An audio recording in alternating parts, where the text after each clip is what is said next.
Assalamualaikum warahmatullahi wabarakatuh. Perkenalkan saya Marsha Diana Berbiru. Di sini saya akan mempresentasikan mengenai sistem rantai pasok atau lebih dikenal dengan supply chain management di PT Pelni cabang Ambon. Oke, baik, yang pertama kita akan membahas tentang latar belakang. Manajemen logistik berfungsi untuk merencanakan, melaksanakan, dan mengendalikan keefisienan aliran penyimpanan barang, pelayanan dan informasi yang terkait dari saat awal hingga pada titik konsumen guna memenuhi kebutuhan pelanggan. Proses logistik sendiri merupakan bagian dari manajemen rantai pasok atau supply chain management. PT Pelni selain melayani jasa angkutan penumpang antar pulau, PT Pelni juga melayani jasa pengiriman barang ke berbagai tempat sesuai dengan pelabuhan yang disinggahi oleh kapal Pelni. Barang yang dikirim boleh berupa kendaraan, general kargo, dan peti kemas.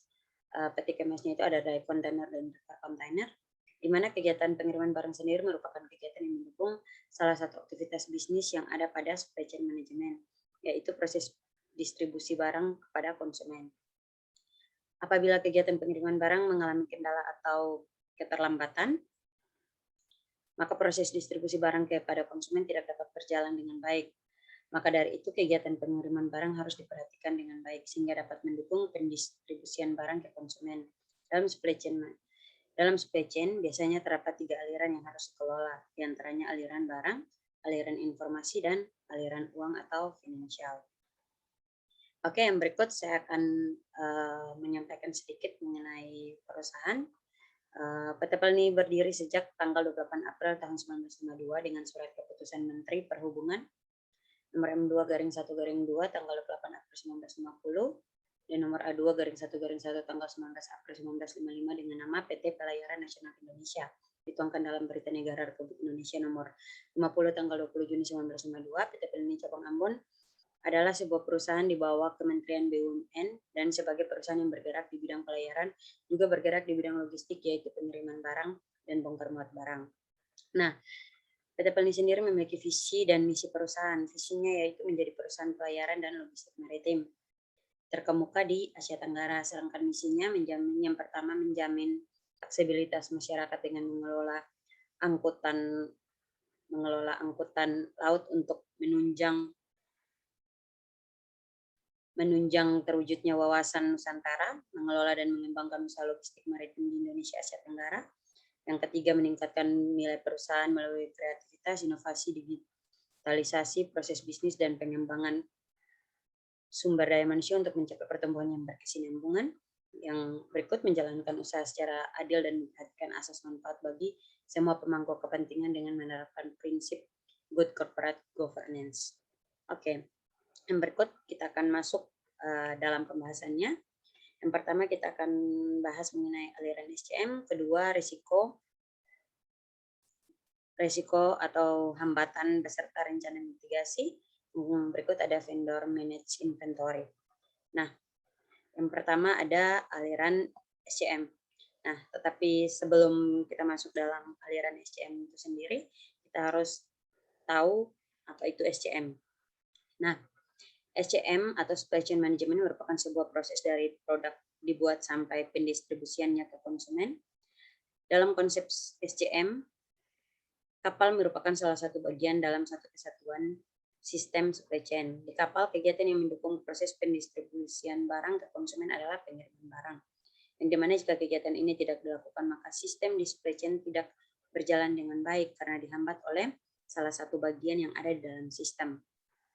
Maka dari itu kegiatan pengiriman barang harus diperhatikan sehingga dapat mendukung pendistribusian barang ke konsumen sehingga dapat berjalan secara efektif dan efisien.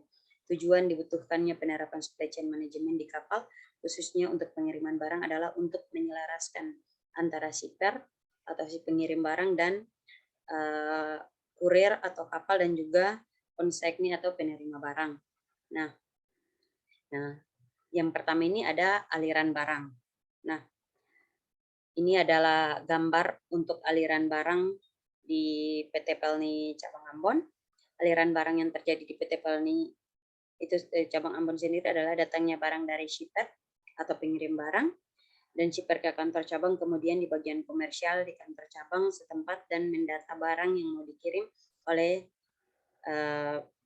pekerja atau pegawai di sana. Nah, setelah itu selesai pendataan barangnya shipper, memberi shipper shipping instruction untuk diisi sebagai tanda shipper menyetujui peraturan yang berlaku. Kemudian menyediakan media pengemasan, ada yang berupa red bag, kontainer, dan lain sebagainya. Kemudian barang dibawa ke gudang atau ke tempat penumpukan untuk packing selanjutnya dan didistribusikan ke pelabuhan untuk dilakukan pemuatan barang ke atas kapal.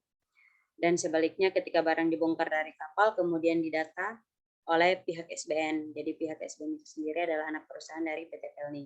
Setelah itu barulah barang dapat diambil oleh penerima barang.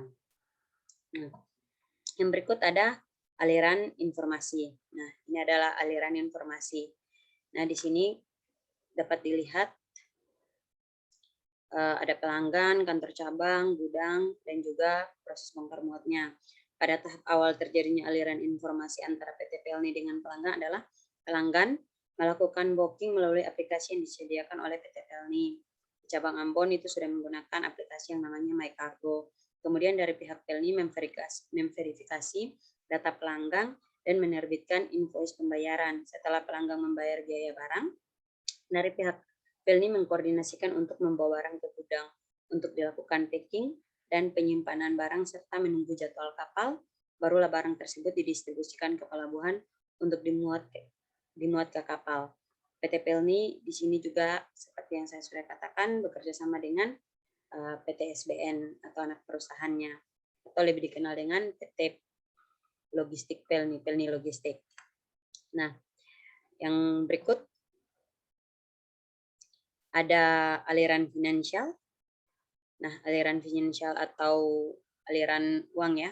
Di sini kita bisa lihat pelanggan kantor cabang setelah itu semua.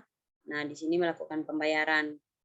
Nah, jadi setelah terjadinya aliran keuangan yakni pelanggan melakukan pembayaran atau booking barang di My Cargo ke pihak PT Pelni dan PT Pelni melakukan pembayaran kepada pihak kapal untuk barang dapat dimuat di atas kapal dan didistribusikan ke alamat yang dituju. Jadi kurang lebihnya alirannya seperti yang ada di gambar.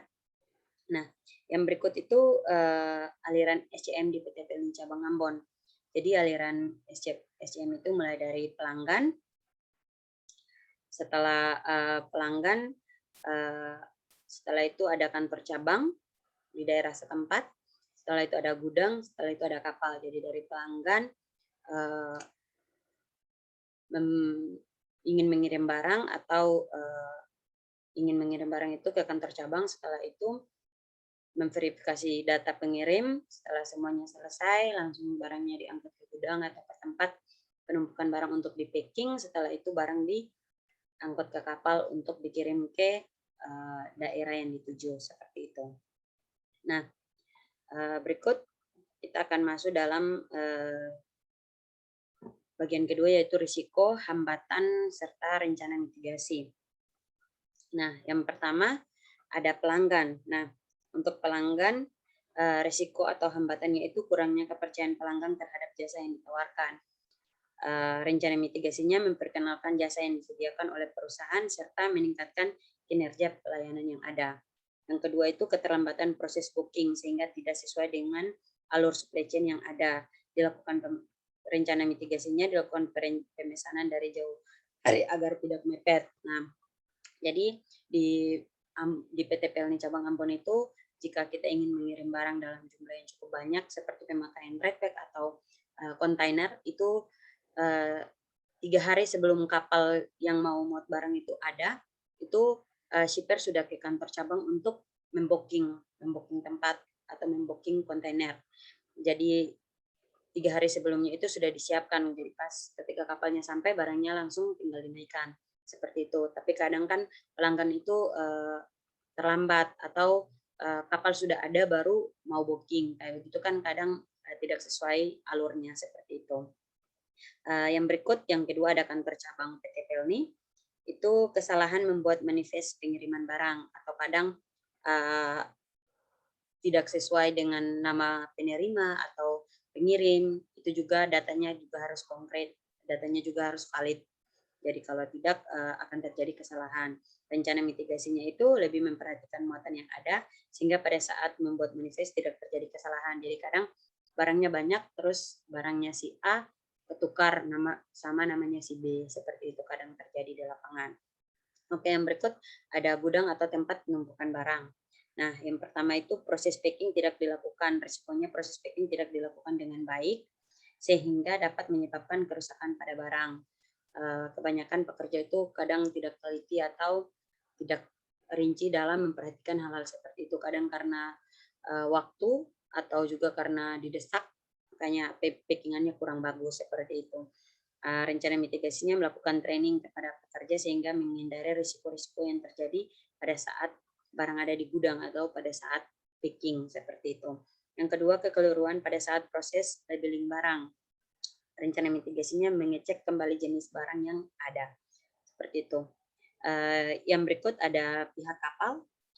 Risiko atau hambatan yang pertama itu ketidaksediaannya space di kapal untuk barang. Rencana mitigasinya pihak kapal memberikan informasi terbaru kepada pihak Pelni, itu biasanya yang di lapangan itu anak perusahaan atau dari pihak SDN. Nah, tentang shipper yang space yang dimiliki di kapal melalui aplikasi My Cargo. Jadi yang seperti saya sudah jelaskan itu jauh-jauh hari seharusnya sudah dipesan, karena Pak Sari kapal tiba baru mau pesan atau mau booking untuk pengiriman barang, itu kadang space kapalnya itu sudah penuh karena orang-orang yang sudah pesan duluan.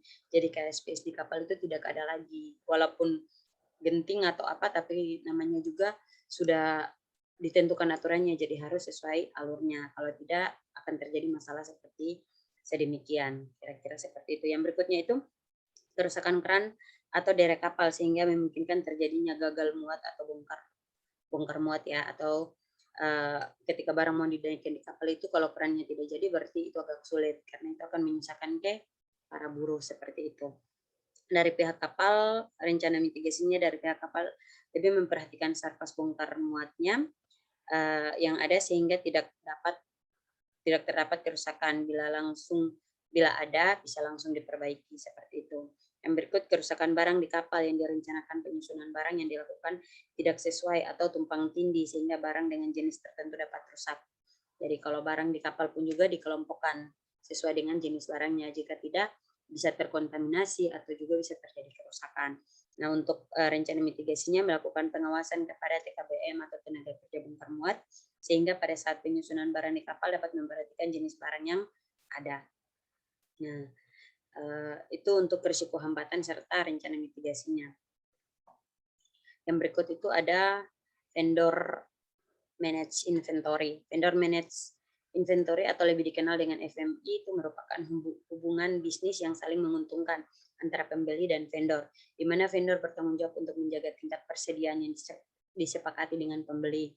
Kunci utama dari strategi FMI adalah hubungan simbiosis antara kedua pihak yang terlibat. Jika FMI hanya menguntungkan satu pihak saja, maka nantinya penerapan strateginya tidak maksimal. Bisa saja FMI malah akan mengganggu keuntungan dari strategi FMI. Ini yaitu pihak pengecer dan pihak vendor. Nah, meski strategi FMI dapat diterapkan dalam berbagai jenis bisnis dengan skala besar maupun kecil, hal itu bukan berarti bahwa bisnis yang ada sudah pasti cocok menggunakan FMI. Oleh karena itu, sebelum menerapkan strategi FMI bagi suatu bisnis, sebaiknya perhatikan beberapa faktor. Yang pertama itu hubungan dengan mitra kerja, keuntungan bagi kedua pihak, memiliki visi yang sama, teknologi yang memadai, sumber daya yang mendukung. Nah, dari 5 hal ini jika ada yang kurang, kadang si shipper atau si pengirim barang itu ragu. Ini mau mengirim barang, tapi teknologinya tidak memadai atau sumber daya yang mendukung atau keuntungan bagi kedua pihak. Dia sudah menyiapkan barang untuk dikirim, tapi datangnya terjadi kerusakan atau kehilangan di atas kapal, itu kan merugikan pihak dari shipper seperti itu. Jadi untuk semuanya itu harus memperhatikan faktor-faktor ini. Oke, baik. Yang berikut itu kita udah masuk di kesimpulan dan saran. Kesimpulannya, pada keseluruhan alur SCM yang ada di PT Pelni Cabang Ambon, terdapat risiko atau hambatan. Agar alur SCM dapat berjalan dengan baik dan lancar di PT PLN Cabang Ambon, maka perlu menyusun rencana mitigasi seperti yang sudah dijelaskan di atas untuk risiko hambatan yang ada pada keseluruhan alur SCM di PT PLN Cabang Ambon.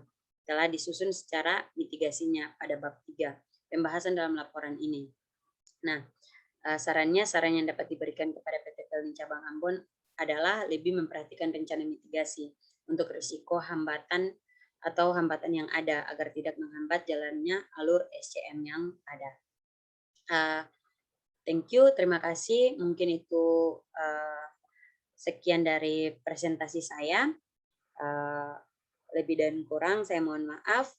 Wassalamualaikum warahmatullahi wabarakatuh. Selamat siang. Adi, ini pause kah? Stop.